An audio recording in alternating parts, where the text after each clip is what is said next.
Violence has flared up in Tel Aviv during a rally in honor of an Israeli-Ethiopian teenager who was shot dead by an off-duty police officer.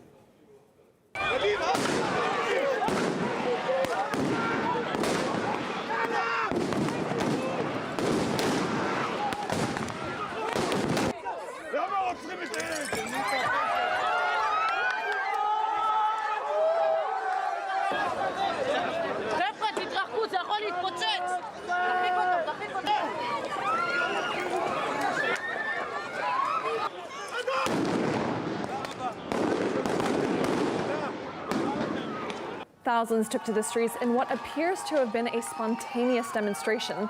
Some clashed with riot police and others set cars and rubbish bins on fire, as you can see. The police officer who shot the teenager said he felt his life was in danger after youth started throwing rocks at him. The teenager's family has demanded an immediate investigation. The Ethiopian community in Israel has in the past complained about mistreatment at the hands of the authorities.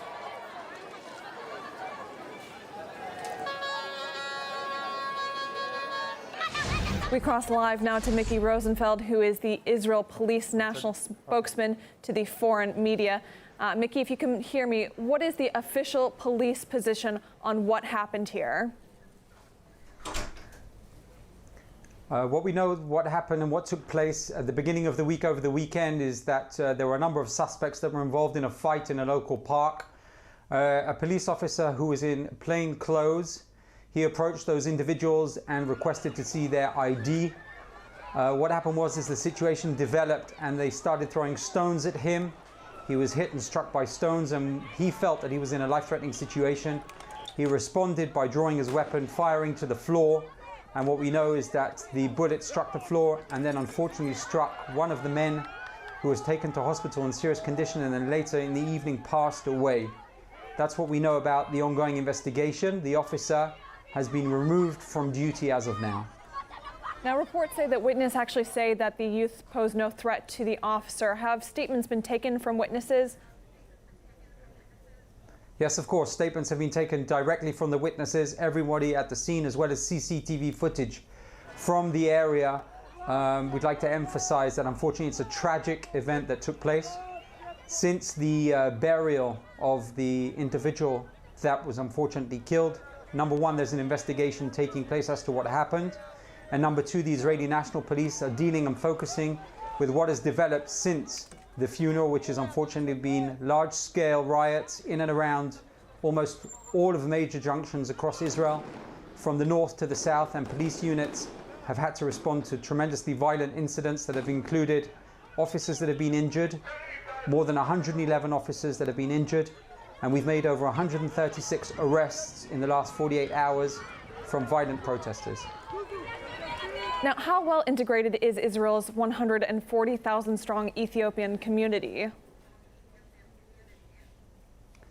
Well, the Israeli National Police work closely together with the Ethiopian community, the leaders of the community. Within the Israeli National Police, we have tens of officers from the Ethiopian community that are working with us. But unfortunately, the tensions have reached a new high. We allowed the protests to take place over the last 24 to 48 hours, where roads were blocked. But unfortunately, when it got out of control by the protesters who attacked civilians, police officers, throwing petrol bombs, as well as burning vehicles, that is something that's unacceptable, illegal.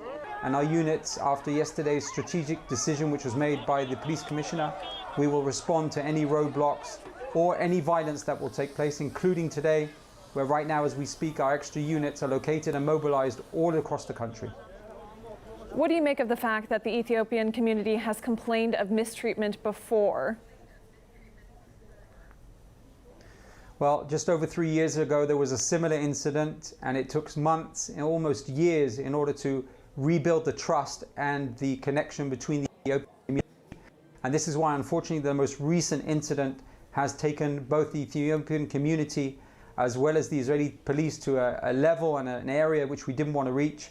It's obviously going to take time, but we're focusing on the period that we're in at the moment, which is dealing with the protests, calming the situation down. We're going to have to respond both today, most probably this afternoon, as well as this evening and possibly into the night, into protests. We're going to hope they're not going to be violent. If they will be, we'll respond, of course, with non-lethal weapons to disperse those rioters.